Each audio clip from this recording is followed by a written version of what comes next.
Is for Mr. Zuckerberg. And I want to start off by saying how much I appreciated our opportunity last night to speak at length on a number of issues. And as I told you last night, I appreciate the Facebook's efforts to assist law enforcement to disrupt a plot to kidnap and then to hold a sham trial and kill our governor, Governor Whitmer.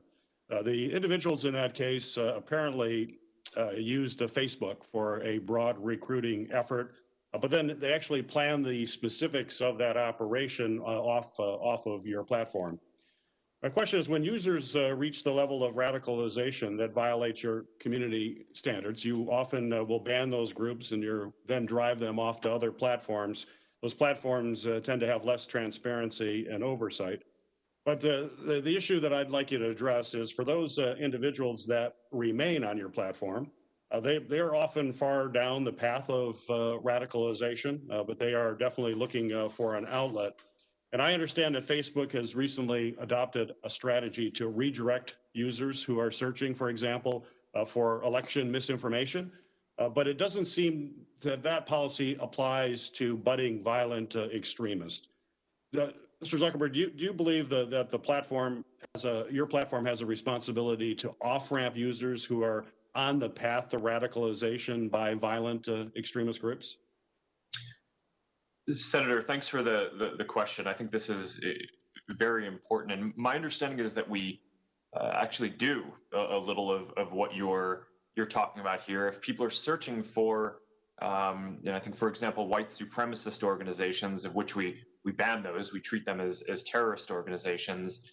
Not only are we not going to show that content, but I think we try to, where we can, highlight information that would be helpful, and I think we try to work with experts on that. I can follow up and get you more information on the scope of those activities and when we invoke that. But I certainly agree with the spirit of the question that this is a good idea and something that we should continue pursuing and perhaps expand. Well, I appreciate those comments. I'm the ranking member on Senate Homeland Security Committee, and what we're seeing is a rise of violent extremist groups, which is very troubling. And certainly we need to work very closely with you as to how do we disrupt this kind of radicalization, especially folks that are using your platform. So I appreciate the opportunity to work further. And as we talked about last night, you asserted that Facebook is proactively working with law enforcement now to disrupt some of these real-world violent attempts that stem from some of that activity that originated your platform. Could you tell me specifically how many threats that you have proactively referred to local or state law enforcement prior to being approached for a preservation request? Senator, I don't know the number off the top of my head, so I can follow up with you on that. But it is increasingly common that our systems are able to detect when there's potential issues. And over the last 4 years in particular, we've built closer partnerships with law enforcement and the intelligence community to be able to share those kind of signals. So we're doing more of that, including in the case that you mentioned before around the attempted kidnapping of Governor Whitmer. We identified that as a signal to the FBI.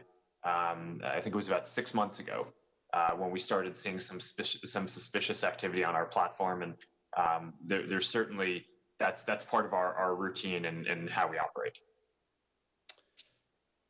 Well, Mr. Zuckerberg, discovery tools and recommendation algorithms that your platforms use does serve up potentially extremist content based on the user profiles of folks. As we seek to understand why membership in these extremist groups is rising, I would hope that your companies are right now engaging in some forensic analysis of membership once you take down an extremist group to take a look at how that happened on your platform. It's certainly going to better inform us as to how we can disrupt this type of recruitment into extremist groups. My question for you, though, is that in 2016, you said, and this was apparently an internal Facebook internal document that was reported by the Wall Street Journal, that said that 64% of members of violent groups became members because of your platform's recommendation. And I'll quote from that report that was reported in the Wall Street Journal. It said, "Our recommendation systems grow the problem." That's clearly very concerning. And I know in response to that report in 2016, you had made changes to your policies. You made changes to some of the algorithms that existed at that time. My question is, have you seen a reduction in your platform's facilitation of extremist group recruitment since those policies were changed?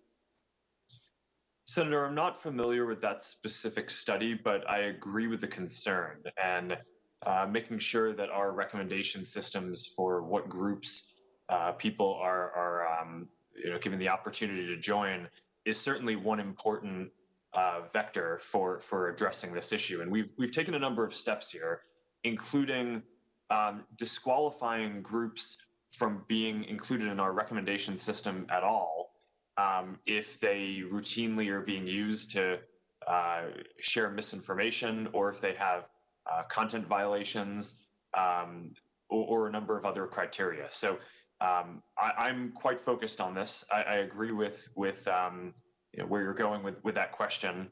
I don't have any data today on the real world impact of that yet, but I think that addressing this upstream is very important.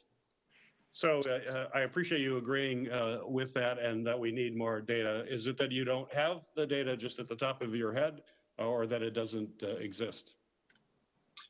Well, Senator, certainly the former, and potentially the latter as well. I think it probably takes some time after we make these changes to be able to measure the impact of it.